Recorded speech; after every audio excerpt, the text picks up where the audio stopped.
বিদায় জানানোর সময় আমরা আল্লাহ হাফেজ বলে থাকি, এটা কি কুসংস্কার? এক্ষেত্রে বিদায় জানাতে কি বলা যেতে পারে? অমুসলিম বাসার খাবার খাওয়া যাবে কিনা?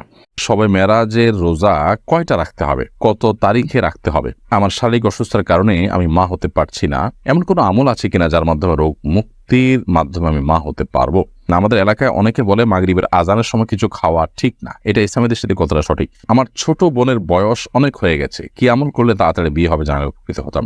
সঠিক সময়ে ফজরের সালাত আদায় করতে পারি না, এটা কাজা পড়লে হবে? অসুস্থতার জন্য বাসায় কাজের বুয়া দিয়ে টয়লেট পরিষ্কার করালে কি কোনো গুনাহ হবে? ফরজ নামাজের শেষ শাখাতে ওযু ছুটে গেলে বাকি অংশ কিভাবে আদায় করব? ঋণ থেকে কিভাবে মুক্তি পাওয়া যাবে? আসুন আর বিলম্ব না করি, ইতিমধ্যে যে সমস্ত প্রশ্ন আমরা পেয়ে গেছি উত্তর দেওয়ার পালায় প্রবেশ করি। আসমা সাহা আপনি লিখেছেন, অসুস্থতার জন্য বাসায় কাজের বুয়া দিয়ে টয়লেট পরিষ্কার করালে কি কোনো গুনাহ হবে? কোনো অসুবিধা নেই। আপনার অসুস্থতার কারণে হোক অথবা অন্য কোনো কারণে হোক, আপনার টয়লেট অন্য কাউকে দিয়ে পরিষ্কার করলে আপনার কোনো গুনাহ হবে বা আপনার ইবাদত বন্দেগীর কোনো অসুবিধা হবে বা আপনার বান্দার হক নষ্ট হবে, এরকম না। তাকে ন্যায্য প্রাপ্য তাকে দিয়ে দিবেন, পাওনা তাকে দিয়ে দিবেন এবং পারিশ্রমিকের বিনিময়ে কাজ করাতে কোনো অসুবিধা নেই। নিজুম নিশি আইডি থেকে আপনি লিখেছেন, আমাদের এলাকায় অনেকে বলে মাগরিবের আজানের সময় কিছু খাওয়া ঠিক না, এটা ইসলামী দৃষ্টিতে কতটা সঠিক? মাগরিবের আজানের সময় কোনো কিছু খাওয়া ঠিক না, এরকম কোনো কথা কোরআন হাদিসে কোথাও বলা হয়নি। এটা একেবারেই কুসংস্কারের জন্য বিশ্বাস। দিন এবং রাত 24 ঘন্টার ভিতরে এমন কোনো সময় নেই যে সময়টাতে খাওয়ার ব্যাপারে শরীয়তের কোনো বিধিনিষেধ আরোপ করা হয়েছে যে এই সময় খাওয়া ঠিক না, এই সময় খাওয়া ভালো না। ঘুমের ব্যাপারে বলা হয়েছে মাগরিবের পরে ঘুমানো ভালো নয়, এশার আগে। নবী সাল্লাল্লাহু আলাইহি ওয়াসাল্লাম এই সময়ের ঘুমটাকে অপছন্দ করতেন। এটি এশার নামাজকে রিস্কের মধ্যে ফেলে দিতে পারে, সেটি ভিন্ন বিষয়। বাট এর বাইরে মাগরিবের সময় খানা খাওয়া নিষেধ, পান করা নিষেধ, এরকম কোনো কথা কোরআন হাদিসে বলা হয়নি। নিশাত আপনি লিখেছেন, আমার শারীরিক অসুস্থতার কারণে আমি মা হতে পারছি না, এমন কোনো আমল আছে কিনা যার মাধ্যমে রোগ মুক্তির মাধ্যমে আমি মা হতে পারবো? দেখুন বোন, সব অসম্ভবকে সম্ভব করার জন্য আল্লাহর রাব্বুল কাছে কায় মনোবাক্যে চোখের পানি ফেলে দোয়া করতে থাকা উচিত অনবরত। বিশেষ করে দোয়া কবুলের সময়গুলোতে, পাঁচ ওয়াক্ত সালাতের পর, আসরের পর, তাহাজ্জুদের সময়, আরও বৃষ্টির সময় দোয়া কবুল হয়, এরকম দোয়া কবুলের জায়গাগুলোতে বিশেষভাবে দোয়া কবুলের ব্যাপারে সচেষ্ট থাকা উচিত। এর বাইরে আল্লাহর কাছে সাদাকা করা, দুরুদ এবং ইস্তেগফারের আমল করা, দোয়া ইউনুস করা এবং ইব্রাহিম সালাম এবং জাকারিয়া সালাম দুজন নবী আল্লাহ তাআলার বার্ধক্য বয়সে আল্লাহ তাআলার কাছে সন্তান পেয়েছেন যে দোয়া করে, সে দোয়াগুলো আপনি করতে পারেন। রব্বি হাবলি মিনাস সালিহিন, রব্বি লা তাদারনি ফারদা ওয়া আনতা খায়রুল ওয়ারিসিন, এই দোয়াগুলো আপনি পড়তে পারেন এবং আল্লাহ তাআলার কাছে আপনি পরিপূর্ণ মনোনিবেশ করবেন। কিন্তু আপনার মানসিকভাবে প্রস্তুতি থাকা উচিত, যদি আল্লাহ তাআলা আমাকে সন্তান না দেন তাহলে এর মধ্যে আমার কল্যাণ আছে এবং সেটাকে আমি মেনে নেব মানসিকভাবে, সেই সদিচ্ছা আপনার থাকতে হবে। আল্লাহ তাআলা আপনার প্রতি রহম করুক, আমরা দোয়া করছি। এমডি শফিকুল ইসলাম আপনি লিখেছেন, ফরজ নামাজের শেষ শাখাতে ওযু ছুটে গেলে বাকি অংশ কিভাবে আদায় করব? ফরজ নামাজ যদি শেষ শাখাতে ওযু ছুটে যায়, তো ওযু ছুটে গেলে ওই অবস্থায় আপনি চলে যাবেন ওযু করার জন্য। ওযু করে এরপরে আপনি এসে নামাজের যেটুকু বাকি ছিল সেটুকু আদায় করবেন। হতে পারে শেষ শাখাতের রুকুতে ওযু চলে গেছে, তো এসে রুকু থেকে আবার শুরু করবেন, করে বাকিটুকু শেষ করবেন। যদি আপনি ওযু করে আসার পথে কারোর সাথে কথা না বলেন, অন্য কোনো কাজ না করেন, জাস্ট ওযু করেছেন, করে চলে আসছেন, তাহলে সেক্ষেত্রে আপনি আগের যে সালাত ছিল সেটাকেই কন্টিনিউ করতে পারেন। আর যদি আপনি কথাবার্তা বলে থাকেন, অন্য কাজ করে থাকেন, তাহলে তো আর এটাকে কন্টিনিউ আপনি করতে পারবেন না। আর যদি কথাবার্তা না বলে থাকেন, ওযু করে চলে আসছেন আপনি জাস্ট, তাহলে সেক্ষেত্রে এখন আবার শুরু থেকে আপনার নামাজ পড়তে হবে, ব্যাপারটা কিন্তু সেরকমও নয়। নীলা জাহান নীলা আপনি লিখেছেন, আমার ছোট বোনের বয়স অনেক হয়ে গেছে, কি আমল করলে তাড়াতাড়ি বিয়ে হবে জানালে উপকৃত হতাম। বোন নীলা জাহান নীলা, আপনার বোনের বিয়ের জন্য প্রথমত অনেক সময় ব্ল্যাক ম্যাজিকের মাধ্যমে জাদুকরদের সহযোগিতা নিয়ে অনেক অসাধু মানুষরা বিবাহ বন্ধ করে রাখে, সেরকম কিছু হয়েছে কিনা আপনি ভালো কোনো রাখির স্বর্ণপন্ন হতে পারেন, অথবা সোশ্যাল মিডিয়াতে রুকিয়া গ্রুপগুলোতে বিভিন্ন রকমের রুকিয়ার পরামর্শমূলক আমল দেওয়া আছে, সেগুলো আমল করতে পারেন। আর যদি সেরকম কিছু মনে না হয় তাহলে সেক্ষেত্রে স্বাভাবিক কারণে হয়ে যেতে পারে। অনেকে একটা নির্দিষ্ট বয়স যখন বিয়ে দেওয়ার জন্য অনেকে আসে প্রস্তাব নিয়ে, তখন এগ্রি করেন না এবং অবহেলা করেন। একটা বয়স পার হওয়ার পর দেখা যায় যে আর প্রস্তাব খুব বেশি একটা আসে না। এটা তো খুবই আপনার দুঃখজনক একটা বিষয়, এটা হয় অনেক ক্ষেত্রে।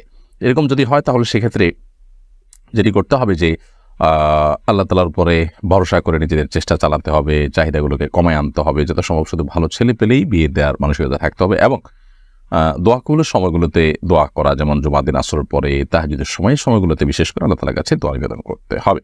HM রাজব আলী এআইডি থেকে আপনি লিখেছেন, ঋণ থেকে কিভাবে মুক্তি পাওয়া যাবে? ঋণ থেকে মুক্তি পাওয়ার জন্য প্রথমত সিরিয়াসনেস থাকা উচিত। আমাদের অনেকেই আছি আমরা যাদের সবকিছু সেল করলে, বিক্রি করলে, ছেড়ে দিলে আমাদের ঋণ আদায় করার পথ সুগম হতে পারে, কিন্তু আমরা মনে করি যে স্থাবর সম্পত্তি, আমাদের জমি জমা এগুলো বিক্রি করে আমরা ঋণ দেবো না।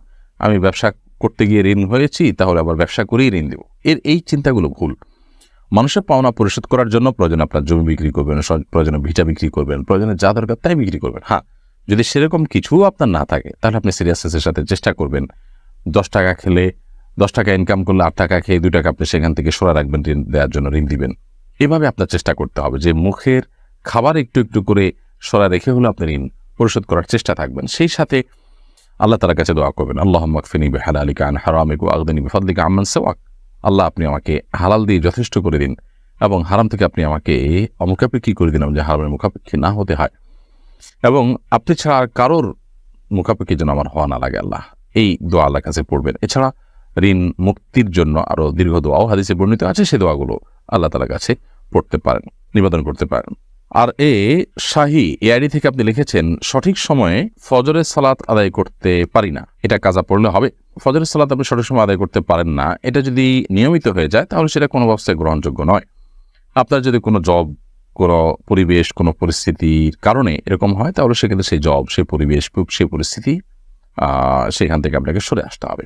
আর যদি সেরকম কিছু না হয়, তাহলে সেক্ষেত্রে আপনার যেটা করতে হবে সেটা হলো যে অলসতার কারণে এরকম হলে আপনি অ্যালার্ম দিয়ে শোবেন, যথেষ্ট আগে আগে ঘুমাবেন, এবং যাতে করে আপনার সালাত নষ্ট না হয় তার জন্য প্রয়োজনীয় সব ব্যবস্থা গ্রহণ করবেন। আপনি প্রয়োজনে অ্যালার্মের ব্যবস্থা করে রাখবেন। যারা সালাত আদায় করেন সে সমস্ত ভাইদেরকে দিয়ে আপনি ফোন করাবেন। এক কথায় সালাত আদায় করতে হবে। অনেক মানুষ এরকম আছেন যে ফজর নামাজ সকাল 7টা বা 8টায় উঠে নিয়মিত তারা আদায় করেন। এটা খুবই গর্হিত, খুবই জঘন্য, কোনো অবস্থাতে গ্রহণযোগ্য নয় যে আপনি 7টা-8টা বাজে উঠে ফজর নামাজ পড়বেন বা সূর্য ওঠার পরে সালাত আদায় করবে, এটা গ্রহণযোগ্য নয়। হ্যাঁ, কখনো এরকম কারাবদরে হয়ে যেতে পারে যে অ্যালার্ম দিয়েছি বা দিতে ভুলে গেছি, কোনো কারণে মিস হয়ে গেছে, তো এরকম হতে পারে। কিন্তু নিয়মিত হওয়া বা প্রায় হওয়া কোনোভাবে গ্রহণযোগ্য নয়। এবং যদি কখনো মিস হয়ে যায় তাহলে সেক্ষেত্রে যখন আপনি উঠবেন তখন সালাত আদায় করবেন। কারণ হাদিসে বর্ণিত হয়েছে, মান নামা আন সালাতিন আও নাসিহা ফালিউসাল্লিহা ইযা যাকারাহা ফাইন্না যালিকা ওয়াক্তুহা। যদি কেউ সালাত আদায় করতে ভুলে যায় অথবা ঘুমের কারণে সালাত মিস হয়ে যায়, তাহলে সে যখন ঘুম থেকে উঠবে তখন সালাত আদায় করবে, এটাই তার সালাতের সময়। রাহিমা খাতুন লিখেছেন, শবে মেরাজের রোজা কয়টা রাখতে হবে, কত তারিখে রাখতে হবে বলবেন দয়া করে। দেখুন, শবে মেরাজের কোন রোজা কোরআন এবং হাদিসের আলোকে প্রমাণিত নয়। নবী করিম সাল্লাল্লাহু আলাইহি ওয়াসাল্লাম মেরাজ হয়েছে সত্য, কিন্তু কোন তারিখে মেরাজ হয়েছে প্রথমত এই বিষয়টি চূড়ান্ত নয়। এই বিষয়ে যথেষ্ট মতপার্থক্য আছে। দ্বিতীয়ত, নবী করিম সাল্লাল্লাহু আলাইহি ওয়াসাল্লামের মেরাজের দিবস বা মেরাজের রজনীকে কেন্দ্র করে বিশেষ কোনো আমল, সেটা রাত জেগে ইবাদত হোক, দিনের রোজা হোক, মেরাজের দিবসের রোজা 27 রজব হিসাবে, এরকম কোনো কথা কোরআন অথবা হাদিসের কোথাও বর্ণিত হয়নি, প্রমাণিত নয়। যার কারণে মেরাজের রোজা বলতে কোনো বিষয় কোরআন হাদিসের আলোকে অথেন্টিক না। আমরা মেরাজ থেকে শিক্ষা গ্রহণ করুন। নবী সাল্লাল্লাহু আলাইহি ওয়াসাল্লাম মেরাজ থেকে সালাত আদায় 5 ওয়াক্ত, আল্লাহ তাআলার অনেকগুলো আদেশ নিষেধ, অনেকগুলো সতর্ক বা কি করণ তিনি এনেছেন, সেই জিনিসগুলো আমরা নিয়ে আসবো ইনশাআল্লাহ তাআলা। জ্ঞানের এই অনুষ্ঠানটি অন্যদের দেখবার সুবিধার্থে অবশ্যই শেয়ার করে দিতে আমরা না ভুলি, যাতে অন্যরাও সেখান থেকে আলো গ্রহণ করতে পারেন, উপকৃত হতে পারেন।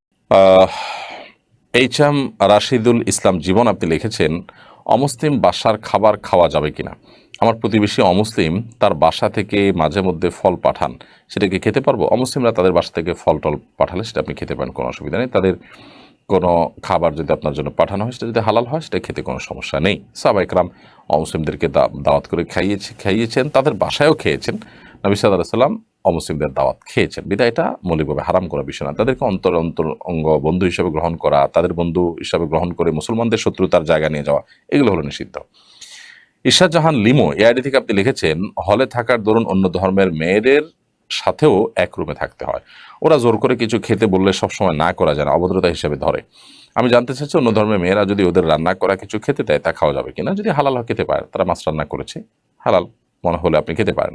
বাট তারা যদি কোনো প্রাণীর গোশত দেয়, তো গোশতটা যদি তাদের জবাই করা পশুর হয়, তাহলে মুশরিক হলে সেটা আপনি খেতে পারবেন না। এটা হলো একটা বিষয়। অতএব তারা যদি আপনাকে হালাল কোনো খাবার দেয়, নর্মাল কোনো খাবার দেয়, সেটা আপনি খেতে কোনো অসুবিধা নেই। এরপরে মারিনা পারভিন মিষ্টি এআইডি থেকে আপনি লিখেছেন, আমার ছেলের বয়স 21 মাস, ও অনেক দুষ্টুমি আর জেদ করে, নামাজ পড়া দেখলে কান্নাকাটি করে, আসর আর ফজরের সময় বেশি কান্নাকাটি করে, প্রতিকার কি? বোন মারিনা, আপনার বাচ্চার যে বয়স, সে বয়সে একটু চঞ্চলতা করা, এটা এই যুগে বাচ্চাদের জন্য অস্বাভাবিক নয়। তবে নামাজ দেখলেই কান্নাকাটি করা এটা শয়তানের খোঁচাখুচির কারণে হতে পারে। শয়তান খোঁচাখুচি করে, দুষ্ট জিনের উপদ্রব থাকে, সেগুলোর কারণে হতে পারে। আবার অনেক সময় বাচ্চারা মাদের একাগ্রচিত্তে কোনো কাজ করতে দেখলে এমনিতেই তাদের প্রকৃতিগতভাবে তারা একটু অস্থির হয়ে ওঠে, সেটাও হতে পারে। বিধায় আপনি যথাসম্ভব তাকে ঘুম পাড়িয়ে নেবেন বা অন্য কারোর কাছে দিবেন, সে চেষ্টা করবেন। যদি সেরকম কেউ না থাকে তাহলে সেক্ষেত্রে তার কান্নাকাটির ফাঁকি আপনি সালাত আদায় করে ফেলবেন।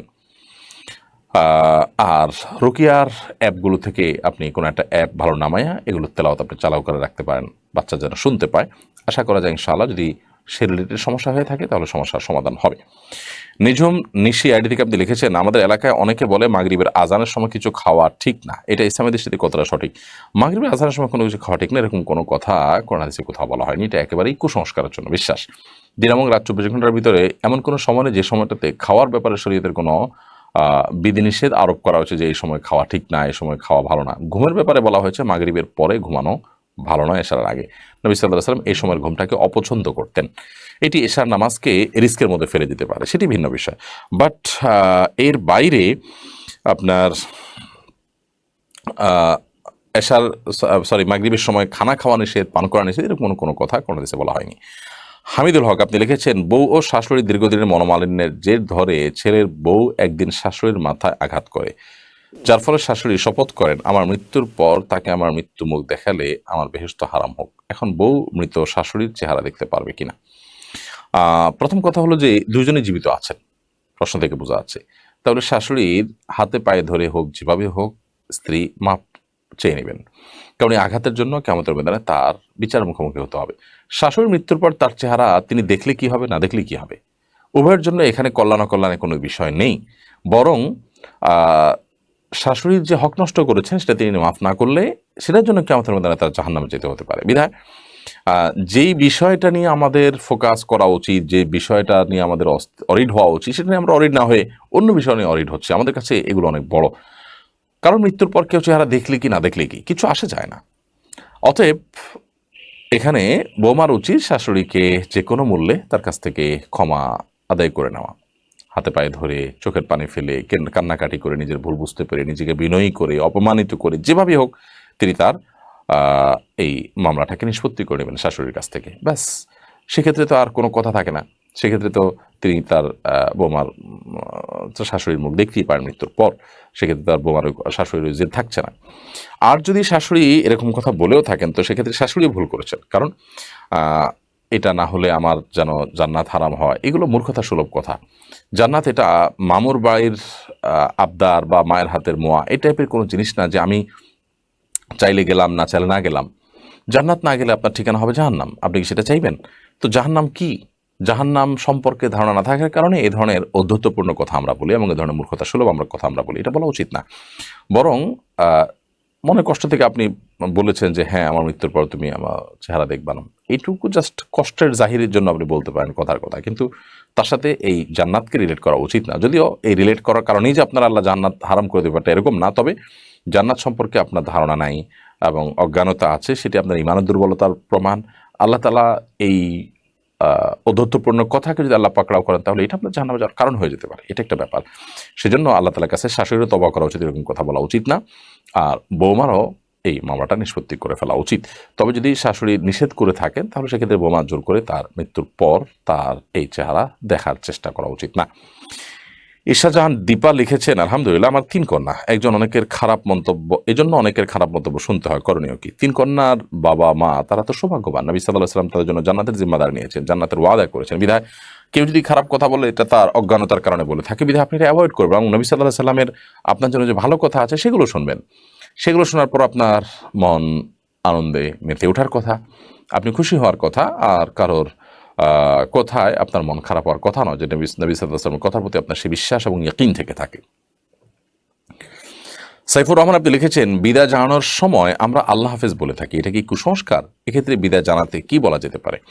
বিদায় জানানোর সময় আমরা আল্লাহ হাফেজ বলি, অনেকে আল্লাহ হাফেজ বলি, অনেকে ফি আমানিল্লাহ বলি। আল্লাহ হাফেজ মানে আল্লাহ সংরক্ষণকারী, ফি আমানিল্লাহ মানে আল্লাহর নিরাপত্তা তুমি আছো, কোনো অসুবিধা নেই এগুলো বলাতে। তবে সুন্নাহ না এগুলো বলা জায়েজ, জাস্ট এটুকু। এগুলোকে সুন্নাহ মনে করা ভুল। সুন্নাহ হলো কাউকে বিদায়ের সময় আস্তাউদিআল্লাহ বলা। সংক্ষেপে যদি বলতে চান তাহলে শুধু আস্তাউদিআল্লাহ, অর্থাৎ তোমাকে আল্লাহ তাআলার হেফাজতে আমি অর্পণ করলাম। আবার আপনি যদি এটাকে পুরো দোয়াটা পড়তে চান তাহলে আস্তাউদিআল্লাহ দীনাকুম ওয়া আমানাতাকুম ওয়া খাওয়াতিম আমালিকুম, অর্থাৎ তোমার দিন এবং তোমার ইমানকে আমি আল্লাহর উপরে অর্পণ করলাম। তুমি সফরে বের হচ্ছ বা বিদায় নিচ্ছ, চলে যাচ্ছ, আল্লাহ যেন তোমাকে তোমার ইমান তোমার দিনকে হেফাজত করে এবং তোমার শেষ পরিণতির জন্য ভালো হয়। ইমানদার সবসময় আখিরাত রিলেটেড বিষয়গুলোকে নিয়ে ভাববে, কারণ সেটাই তার জীবনের আসল পার্ট। বিধায় সেই জায়গা থেকে আপনি ওই পুরো দোয়াটা পড়বেন, আস্তাউদিআল্লাহ দীনাকুম ওয়া আমানাতাকুম, তোমার দিন এবং তোমার আমানতকে আল্লাহ তাআলা হেফাজত করুক, ওয়া খাওয়াতিম আমালিকুম, এবং তোমার আমলকে আল্লাহ তাআলা বা তোমাদের আমলকে আল্লাহ তাআলা হেফাজত করুক। আর যদি পুরো দোয়া মুখস্থ না থাকে, শুধু আস্তাউদিআল্লাহ বললেন। বাকি ফি আমানিল্লাহ বা আল্লাহ হাফেজ, এটাতে ওই দোয়ার মর্ম আসে, আল্লাহ হেফাজত করুক, আল্লাহ নিরাপত্তায় তোমাকে দিলাম, ওই দোয়ারই মর্মটা চলে আসে। বিধায় মাহফিলে যদি আসতে চান, সম্পূর্ণ পর্দার মধ্যে পর্দার সাথে যদি আসতে পারেন, এবং সাধারণত মাহফিলে আসতে গিয়ে কোনো ফিতনার দুয়ার উন্মোচন হয় না, তাদের মধ্যে পার্টিশন থাকে, সম্পূর্ণ পর্দা থাকে এবং তাদের ওয়াশরুমের ব্যবস্থা থাকে, তো এটা থাকতে পারে।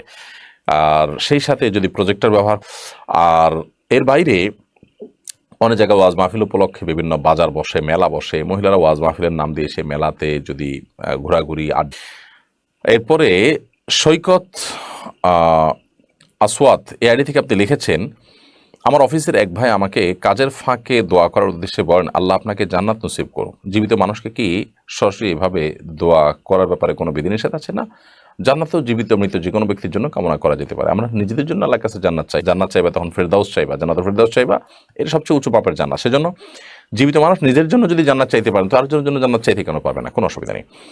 আয়েশা আক্তার জুই আপনি লিখেছেন, মুসা আলাইহিস সালাম নাকি আজরাইলকে থাপ্পড় দিয়ে চোখ কানা করে ফেলেছিল, এটা কি সত্য? প্রথম কথা হলো, যাকে আমরা আজরাইল বলছি তিনি মূলত মালাকুল মউত। মালাকুল মউত মানে হলো মৃত্যুদূত। তো মৃত্যুদূত তাকে আপনার মালাকুল মউত বলা হয়েছে কোরআনে কারীম, এবং সহিহ বুখারীতে বর্ণিত হয়েছে যে মালাকুল মউত যখন মুসা আলাইহিস সালামের জান কবজ করার জন্য এসেছেন, তিনি তাকে চড় কষে দিয়েছেন এবং তার একটা চোখ কানা হয়েছে, যদি আল্লাহ তাআলা পরে সুস্থ করে দিয়েছেন। মানুষ তো না, কিন্তু তিনি মৃত্যুবরণ করতে চাচ্ছেন না। তো আল্লাহ রাব্বুল আলামিন তখন ফেরেশতাকে মালাকুল মউতকে বললেন, তুমি যাও।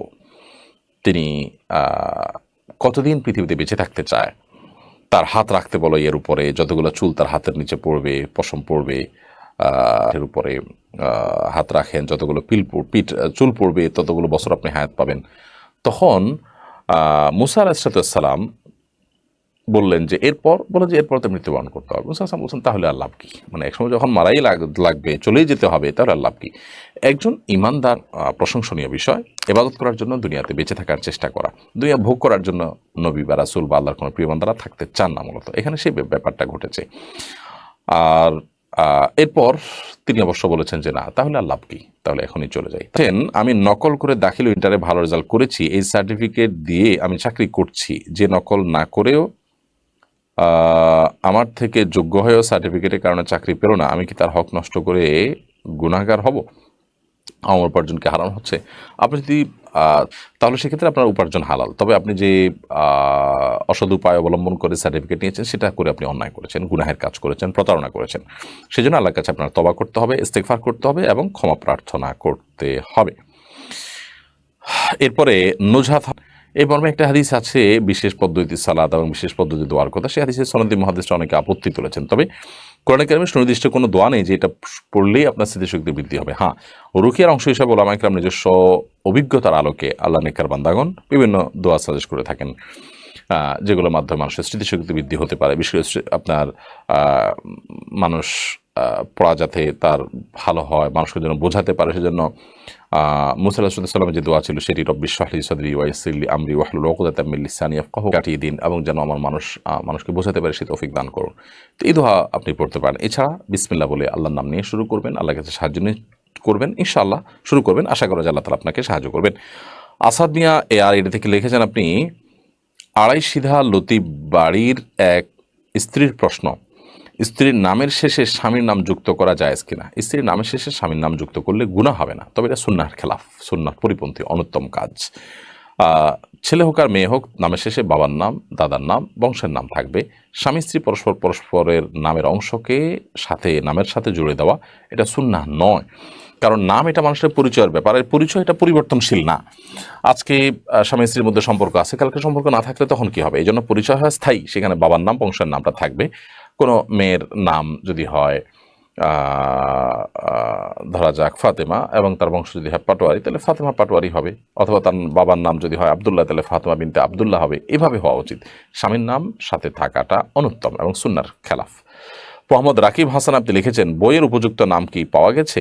হ্যাঁ, আমাদের তারাবির সার সংক্ষেপের যে বইটা আমরা বের করতে যাচ্ছি ইনশাল্লাহ, এটার জন্য অনেকগুলো নাম এসেছে, এখন আমরা চূড়ান্ত করতে পারিনি। আলহামদুলিল্লাহ, আপনারা অনেকেই মন্তব্য করেছেন, সেজন্য আপনাদেরকে জাযাকাল্লাহু খায়রা, আল্লাহ তাআলা উত্তম বিনিময় দান করুন। আপনারা সবাই যা যা চেষ্টা করেছেন, তবে আমরা কয়েকটা নাম চুজ করেছি, আশা করছি কাল পরশুর মধ্যে সেটা চূড়ান্ত করে আপনাদেরকে জানাতে পারবো। এরপরে রোকাইয়া আপনি লিখেছেন, আমাদের এলাকার মৃত ব্যক্তির জন্য যারা কবর খোঁড়ে 1-2 সপ্তাহ পর তাদের দাওয়াত দিয়ে খাওয়ানো হয়, এই রেওয়াজ সম্পর্কে কিছু বলবেন? মৃত ব্যক্তির জন্য যারা কবর খুঁড়বে, এটা তাদের চ্যারিটি হওয়া উচিত, সেবামূলক কাজ হওয়া উচিত, আল্লাহর জন্য হওয়া উচিত, এটা কোনো বিনিময় নেওয়া উচিত না। আর যদি কোনো প্রতিষ্ঠানের তরফ থেকে কাউকে আপনার শ্রমিক হিসাবে নিয়ে কাজ করানো হয়, তাহলে সেক্ষেত্রে তিনি পারিশ্রমিক দেবেন, ভিন্ন কথা। বাট যিনি কাজ করবেন তিনি দায়িত্ব হিসাবে যখন কাজ করছেন সমাজের অংশ হিসাবে, তখন তিনি আল্লাহর জন্যই করবেন, কোনো বিনিময় দেওয়া উচিত না। অতএব তাদেরকে খাওয়ানোটাও এক প্রকার বিনিময়, এর আওয়াজটা না হওয়া উচিত। এমনিতেই আপনি এলাকাতে যারা প্রিয়জনকে হারিয়েছেন তাদেরকে, অর্থাৎ যিনি মারা গেছেন তার জীবিত আত্মীয় স্বজনকে এলাকাবাসী খাওয়ালো, তাদের পাশাপাশি আশপাশে এলাকাতে আরও কিছু লোককে খাওয়ালো, তারা সেটা ভিন্ন বিষয়। বাট এই কবর খোঁড়া মানুষকে খাওয়ানো একটা রেওয়াজে পরিণত হয়েছে, তাদেরকে এটা এক ধরনের পারিশ্রমিকের অংশ হিসাবেই দেওয়া হয়, এটা উচিত না। বরং কবর খোঁড়ার কাজটা সমাজের গরিব মানুষ কেন, বিত্তবানদের মধ্য থেকে কেউ সেবামূলক অংশ হিসাবে করবে, সেবামূলক কাজের অংশ হিসাবে করবে। এবং মানুষ মারা যাওয়ার পর তার কবর দেওয়াটা কিন্তু ফরজে কেফায়া, সমাজের কেউ যদি না করে সবাই গুনাহগার হবে, বিধায় এটার জন্য উদ্যোগ নেওয়া উচিত এবং এটার কোনো বিনিময় গ্রহণ করার মানুষকে থাকা উচিত না। শাহরিয়ার ইমাম আপনি লিখেছেন, ইমামের পিছনে কাতারে মুসল্লিরা যখন দাঁড়াবে তখন কোথা থেকে কাতার শুরু করবে? পিছনের কাতারগুলো দেখি অনেকে ডান পাশ থেকে শুরু করে, বিষয়টি একটু ক্লিয়ার করবেন। ইমামের ঠিক মাঝখান থেকে শুরু করবে, মাঝখান থেকে শুরু করে পিছন থেকে, বরাবর ইমামের পিছন থেকে ডানে, এরপর বামে, ডানে এরপর বামে, এভাবে ব্যালেন্স করতে করতে কাতার এগিয়ে নিয়ে যেতে থাকবে। মাসুমা আক্তার শিলা লিখেছেন, ব্যাংক থেকে ঋণ নিয়ে বাড়ি, বাংলাদেশে বাড়ি, নিজ ইচ্ছায় কোনো বস্তু বা আর্থিক সাহায্য করতে চাইলে তা গ্রহণ করা যাবে কিনা, যা কখনো ফেরত দিতে হবে না, আশা করি বিস্তারিত আলোচনা করবেন। যদি আপনাকে কোনো সহযোগিতা করে এবং সেটা নিলে দিনের কোনো ক্ষতি হবে না, আপনার কোনো ক্ষতি হবে না, আপনি নিতে পারেন। এটা অন্য কোনো ধর্মের মানুষ দিলেও জায়েজ আছে। হ্যাঁ, যদি সে আপনাকে কোনো কিছু দিয়ে তার বিশেষ কোনো এমন প্রকল্প বাস্তবায়ন করতে চায় যেটা দিন এবং ইমানের জন্য ক্ষতিকর, মুসলমানদের জন্য ক্ষতিকর, তাহলে সেটা অ্যাভয়েড করবেন। এমনিতে আপনাকে কিছু দিচ্ছে, কোনো সুবিধা সে দিচ্ছে, এটা গ্রহণ করতে কোনো অসুবিধা নেই। জাহিদ হাসান ইমাম লিখেছেন, জিন দিয়ে চিকিৎসা করানো যাবে কিনা? জিনে ইস্তেআনা বিল জিন বা জিনের সাহায্য গ্রহণ করা ইসলাম শরিয়ার দৃষ্টিকোণ থেকে জায়েজ কোনো কাজ নয়, বিধায় ইস্তেআনা বিল জিন এটা নিষিদ্ধ ইসলাম শরিয়ার দৃষ্টিকোণ থেকে। তবে কোনো কোনো ক্ষেত্রে খুব লিমিটেড পরিসরে তাদের সহযোগিতা ভাবে না জায়েজ এবং গুনাহের কথা, এভাবে ট্রিটমেন্ট করা জায়েজ নয়। প্রিয়